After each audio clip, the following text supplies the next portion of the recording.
You know, in the world of elite football, that line between a massive celebration and a full-blown controversy can be incredibly thin. Today, we're diving into one of those moments that just exploded across headlines, sparking a conversation that goes way, way beyond the soccer pitch. Right? It's a question that really gets to the heart of a huge ongoing problem in the sport. How does the absolute joy of scoring a game-winning goal just completely fall apart into an international incident with accusations of racism? Let's get into it. Okay, so the scene is Lisbon. It's a massive Champions League playoff game, Real Madrid against Benfica. The energy is just electric, you can feel the pressure, and literally millions are watching. And this is right where the fuse gets lit. So just picture this, right?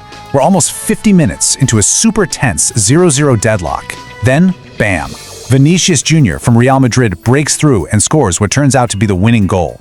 He runs to the corner flag, does his signature dance that the fans love. It's pure joy. But then, just like that, it all vanishes. The entire game stops for full 10 minutes. Not for an injury, but because players from both sides are in each other's faces over a really, really serious allegation. Now, in all that chaos, one of the biggest stars in the world, Vinicius' teammate, Kylian Mbappe, he steps up. And he's not just another player in the scrum, he becomes the key witness to what set this whole thing off. And what he said, wow, it is just so direct and so damning. Mbappe claims that Gianluca Prestianni of Benfica tried to cover his mouth with his jersey, but that he still heard it. He alleges he clearly heard a racial slur aimed at Vinicius. And not just once, he says he heard it 5 times. That specific detail is what takes this from a heated argument to a major international story. Well, as you can probably guess, this whole thing led to 2 completely different stories coming out. It really just boiled down to a classic case of one person's word against another's. So, let's look at both sides. So on one side, you've got Kylian Mbappe's unwavering accusation. He's saying, look, I heard it, other players heard it. But on the other side, Gianluca Prestianni gets on social media and just flat out denies it. He says it was all a big misunderstanding, that Vinicius just misinterpreted what he thinks he heard. This total clash of stories is really at the center of the whole thing.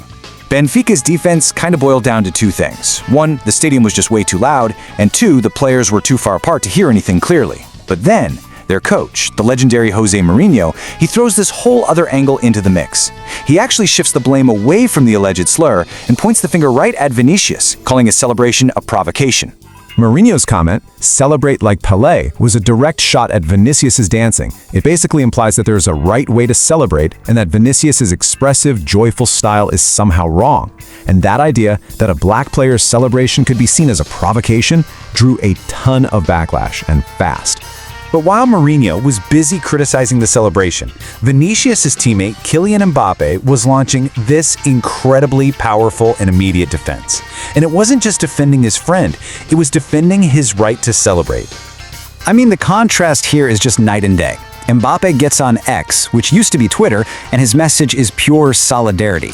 Vini, ara dancy, and please never stop.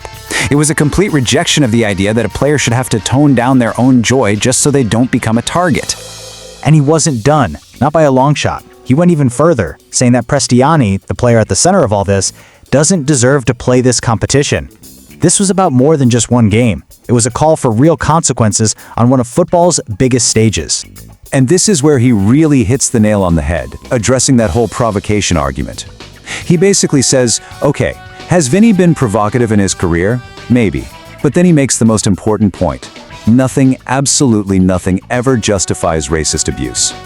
You can just feel his frustration when he says, I can't understand how there are people that tell me that he deserves this. So why are we digging so deep into this one moment? Because it's a perfect snapshot of a much bigger, ongoing battle inside the sport. The fallout from this and the conversations it started, they really matter. First off, let's talk real-world consequences. UEFA, which is the governing body for European football, has opened an investigation. And if this allegation is proven true, Gianluca Prestianni could be looking at a 10-match ban. That's a huge penalty. And you absolutely have to understand that for Vinícius Júnior, it's a tragically familiar story. This is not some one-off event. Ever since he got to Spain back in 2018, he has been targeted with racist abuse over and over and over again. So this incident isn't just an allegation, it's another chapter in a really painful and public pattern of abuse. The anti-racism group Kick It Out put out this powerful statement, basically shutting down that whole provocation argument. They said, look, the #1 priority always is to listen to and support the victim. They even called the focus on the celebration a form of gaslighting, twisting things to make the victim doubt what happened. And they called on the leaders in football to show some responsible leadership. And all of this, it just leaves us with this one huge, lingering question that this whole incident forces us to ask. In a stadium with thousands of people, with millions watching at home, when a player like Kylian Mbappe steps up and says, "I heard it," what happens next? It really makes you wonder, in the fight against racism, is just hearing it ever going to be enough?